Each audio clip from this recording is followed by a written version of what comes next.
बिस्मिल्लाहिर्रहमानिर्रहीम अस्सलाम वालेकुम। आज के इस वीडियो में हम कॉन्ट्रैक्ट एक्ट के चैप्टर 2 में से सेक्शन 23 से ऑनवर्ड सेक्शन 26 तक जो है आज इस वीडियो में कवर करेंगे इंशाल्लाह। सबसे पहले हमारे पास सेक्शन 23 आ जाता है। इसमें यह बताया गया है कि कौन सी कंसिडरेशन और ऑब्जेक्ट जो है वो लॉफुल होंगे और कौन से नहीं। ये इस सेक्शन का टाइटल है। जैसे कि हमने क्या पढ़ा था सेक्शन 10 में, अगर हम जाएं तो हमने ये पढ़ा था कि किसी भी एग्रीमेंट को कॉन्ट्रैक्ट बनाने के लिए उसमें जो रिक्वायरमेंट थी वो क्या था कि वो कॉम्पिटेंट होना चाहिए। कॉम्पिटेंसी में क्या चीज़ होती है, कॉम्पिटेंसी में यही था कि वो मेजर हो, साउंड माइंड हो, ये दो चीज़ें थी। इसके बाद हमने क्या पढ़ा था कि वो नॉट डिस्क्वालीफाइड बाय लॉ होना चाहिए। और इसमें इस सेक्शन को अगर मैं रिलेट करूँ तो उसमें ये चीज़ थी कि उसमें लॉफुल होनी चाहिए। एक सेकेंड में रिमूव करूँ, लॉफुल होनी चाहिए।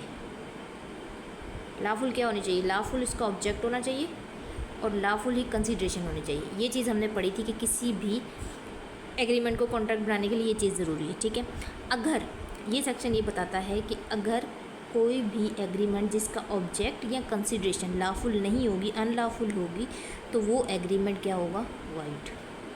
सिंपल, इतनी सी बात ये बताता है। जैसे द कंसिडरेशन और object of an agreement is lawful unless, कोई भी कंसिडरेशन या ऑब्जेक्ट जो है वो लॉफुल है जब तक उसमें क्या क्या चीज़ें नहीं, ये 5 चीज़ें इधर बताई गई हैं। जब तक ये चीज़ें नहीं होंगी तो वो क्या है, वो लॉफुल है। अदरवाइज़ वो क्या हो जाएगी, अनलॉफुल हो जाएगी। अनलॉफुल हो गई अगर कंसिडरेशन भी या फिर ऑब्जेक्ट भी, तो वो क्या हो जाएगा, वाइड हो जाएगा। ठीक, सबसे पहले हमारे पास क्या चीज़ आ जाती है, it is unless it is forbidden by law, यानी वो किसी भी लॉ ने उसको फॉरबिड ना किया हो, फॉरबिडन ना हो। ठीक है, इस such nature that if permitted it would defeat the provision of any law. ऐसा नहीं है कि अगर उसको परमिट कर दिया जाए तो वो जो है किसी और लॉ के, किसी भी और कानून की जो है वो क्या करे, उसको डिफीट करे, उसकी प्रोविज़न को क्या करे, डिफीट करे। ठीक है, तो ये भी नहीं होना चाहिए। दूसरी चीज़ ये है, पहली चीज़ फॉरबिडन ऑफ लॉ है। ठीक है, और तीसरी चीज़ ये है कि फ्रॉडुलेंट नहीं होना चाहिए, यानी फ्रॉड का एलिमेंट उसमें नहीं होना चाहिए। फ्रॉड करने का मकसद नहीं होना चाहिए, उसका पर्पज़ ये ना हो कि फ्रॉड करना है। ठीक है, चौथी चीज़ है इन्वॉल्व्स और implies injury to a person और अ प्रॉपर्टी ऑफ अनदर और the court regards it is immoral और opposed to the public policy. ये 5 चीज़ें पूरी हो गई। चौथी है, चौथी में ये है, एक सेकेंड, चौथी हमें ये बताती है कि उसका ऐसा नहीं हो कि आपका मकसद, आपका पर्पस उस काम को, उस एग्रीमेंट को करने का ये हो कि आप उसमें किसी पर्सन को इंजर करना चाहते हो, इंजरी पहुंचाना चाहते हो, या फिर उसकी प्रॉपर्टी को।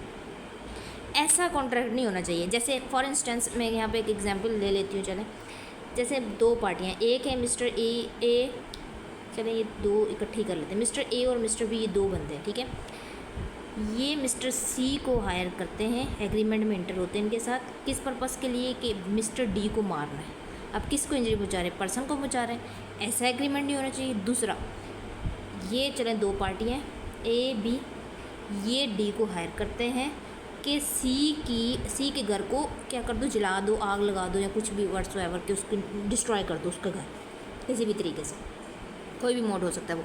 तो अब ये क्या है, ये यहाँ पे इंजरी किसको देने हैं, प्रॉपर्टी को। तो इस तरह का कोई भी एग्रीमेंट नहीं होना चाहिए और कोर्ट ने उसको क्या ना किया हो, इमोरल करार ना दिया गया हो, और opposed to the public policy भी नहीं होना चाहिए।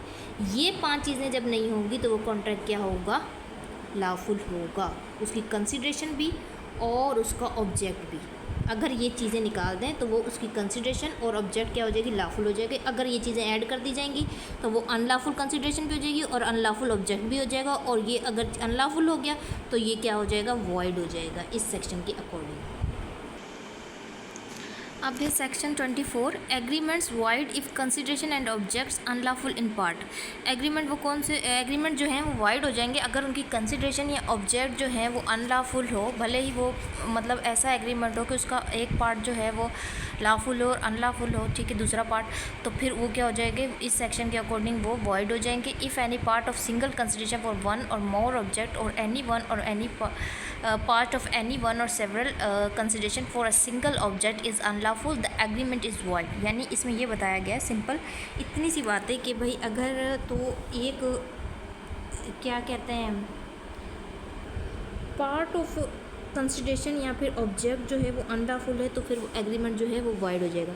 अगर वो सेपरेबल नहीं है, ऐसा एग्रीमेंट है जिसका सेपरेबल नहीं है, ठीक है, सेपरेट नहीं हो सकता उसमें वो पार्ट, तो फिर वो क्या है कि वो वॉइड हो जाएगा। लेकिन अगर वो सेपरेबल है, ठीक है, उसमें से वो मतलब 2 एग्रीमेंट निकल के एक एग्रीमेंट बन रहा हो। जैसे फॉर इंस्टेंस कि भाई आप कोई भी एग्जांपल ले लेंगे, एक भाई ऐसे ले लेंगे, ए ने जो है ना मैं एक मिनट ये पेन ले लूँ।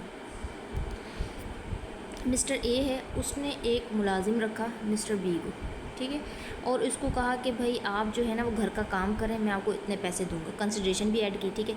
अब क्या हुआ कि ये तो वैलिड हुआ, लाफुल कंसिडरेशन है और ऑब्जेक्ट भी लाफुल है, लेकिन अब ये इसके साथ इसको बोलता है कि भाई आप जो है ना कोई कह लें कोई गलत काम कह लें, कुछ भी इस तरह का, ठीक है, जैसे कुछ भी कह लें जो कि जैसे मंशियात वगैरह आगे पीछे करना, कुछ भी कह लें, नारकोटिक्स का कुछ ये कारोबार करता हो, कुछ भी इस तरह, तो ये आप जो है इसको फलाने को दें, सी को दें या डी को दें, इस तरह करके इसकी डिलीवरी के लिए इसको रख देता है। तो अब ये दूसरा पार्ट क्या है, पहला पार्ट ये वाला तो लाफुल है, ये वाला क्या है, ये अनलाफुल है। अब इस सिचुएशन में अगर इस तरह का हो जाए तो जो लाफुल पार्ट है वो तो वैलिड है, जो अनलाफुल हो जाएगा वो इनवैलिड है, उसको नहीं परफॉर्म किया जाएगा, इसको परफॉर्म किया जा सकता है इस तरह, अगर वो सेपरेबल है। और अगर वो सेपरेबल नहीं है तो फिर वो क्या हो जाएगा, वॉइड ही हो जाएगा। अब आगे हमारे पास जो सेक्शन है वो है 25, जो कहता है कि agreement without consideration void unless it is writing and register और is a promise to compensate for a something done और is promise to pay a debt barred by limitation law. An agreement made without consideration is void. ये हमने पहले ही पढ़ चुके हैं कि कोई भी एग्रीमेंट विदाउट कंसिडरेशन नहीं होता, सही है। कंसिडरेशन लाजमी है, कंसिडरेशन ऐड होगी तो ही तो वो एग्रीमेंट बनता है। हमने ये पढ़ा था ना कि ये जैसे प्रॉमिसर जो है, मैं ले लूँ एक मिनट, जैसे प्रॉमिसर था वो प्रपोजल मेड करता था, उसमें क्या देता था, ऑफ़र देता था, उस ऑफ़र को एक्सेप्ट किया जाता था, प्रॉमिस एक्सेप्ट कर लेता था, उसको एक्सेप्ट करने के बाद वो प्रॉमिस बन जाता था। प्रॉमिस में अब कंसिडरेशन ऐड की जाएगी तो वो क्या बनता था, एग्रीमेंट बनता था। और हमने क्या पढ़ा था कि विदाउट कंसिडरेशन कोई भी एग्रीमेंट नहीं होता, कंसिडरेशन होना ज़रूरी है। ये ज़रूरी नहीं है कि उसका एडिक्वेट हो, ये चीज़ ज़रूरी नहीं है, क्या है, कंसिडरेशन ज़रूरी है। भले ही अनएडुकेट हो, ऐसा ज़रूरी नहीं है कि वो एडुकेट ही होना चाहिए, मुनासिब ही होनी चाहिए, ज़्यादा ही होनी चाहिए, इस तरह नहीं। अगर बहुत ही मतलब मार्केट वैल्यू एक चीज़ की बहुत ही ज़्यादा है और आप बहुत ही कम दे रहे हो तो आप बोलो कि नहीं ये तो कंसिडरेशन नहीं मानी जाएगी, नहीं, वो एडुकेट होना का ज़रूरी नहीं है, लेकिन कंसिडरेशन होना ज़रूरी है किसी भी एग्रीमेंट को बनाने के लिए। कि वो एक लैटिन फ्रेज़ है ना, एक्स नोडो पेक्टो नॉन ओरिटो एक्शो, ये एक लैटिन फ्रेज है ना, ओरिटर एक्सो, ये इसमें ये कि भाई no right of action arises from a contract create into without consideration. उसमें कोई भी अगर आप कंसिडरेशन के बगैर आप कोई भी जो है वो एग्रीमेंट में एंटर हो जाते तो फिर उसमें आपका कोई राइट जो है वो अराइज़ नहीं होता, आप कोई भी एक्शन अराइज़ नहीं कर सकते उसमें। ये था इसका मकसद, ये था जिसमें ये एक लैटिन फ्रेज़ है ना। अब इसमें इस सेक्शन में जो है ना ये बताया गया है कि भाई ये तो हमें पहले ही पता है कि भाई कोई भी एग्रीमेंट विदाउट कंसिडरेशन हो ही नहीं सकता, ठीक है, क्योंकि भाई ये जो लैटिन फ्रेज अभी मैंने बताया ये बिल्कुल इस पर एग्जैक्ट फिट होता है वैसे। अच्छा, अब कोई भी एग्रीमेंट विदाउट कंसिडरेशन नहीं हो सकता, लेकिन अगर इसमें एक एक्सेप्शन दी हुई है इस सेक्शन में कि किन किन सूरतों में जो है विदाउट कंसिडरेशन जो है एग्रीमेंट वैलिड होगा। जैसे it is express in writing and register under the law for the time being in force for the registration of document and is made on account of nature love and affection between parties standing in near relation to each other.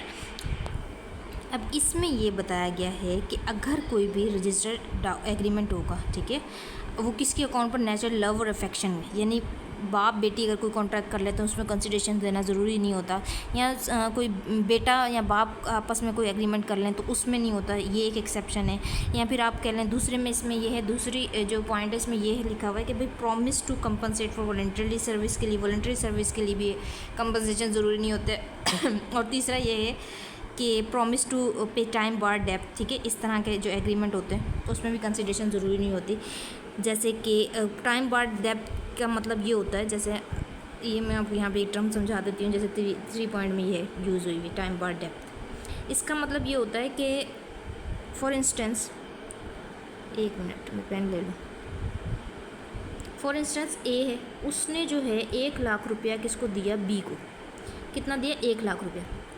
अब 1 लाख रुपया जो इसने ये दिया B को, ठीक है, अब ये बी को दिया और बी ने इसको वापस नहीं किया और 3 साल के अंदर अंदर इसने जो है वो क्या कर सकता था, इसके खिलाफ एक्शन ले सकता था 3 साल के अंदर अंदर, लिमिटेशन है 3 इयर्स की, लेकिन ये नहीं लेता तो फिर अब वो क्या हो गया, वो टाइम बार्ड डेप्थ हो गया और उसको क्लेम नहीं किया जा सकता, ये होता है टाइम बार्ड क्लेम, ठीक है। अब ये क्या कर सकता है कि अब इस सिनेरियो में इसको ऐसे समझें कि भाई अब इसमें कोई कंसिडरेशन ऐसे नहीं ली जा सकती, इसमें एक्सेप्शन ऐसे है कि अब टाइम बार्ड डेप्थ तो हो गया। अब ए क्या करता है, ए जो होता है वो समझें पढ़ा लिखा आदमी है, ठीक है। अब उसको पता तो चल गया कि 3 साल गुजर गए। अब वो क्या करता है कि इससे जो है ना बोलता है कि यार अब ठीक है टाइम तो गुजर गया लेकिन तूने नहीं दिया, अब अदालत के चक्रों में क्या बना, अब तू मुझे दे दे। और ना इससे एक एग्रीमेंट साइन करवा लेता है कि उसमें ये लिखता है कि भाई ये वापस कर देगा मुझे अपना 1 लाख रुपया, ठीक है।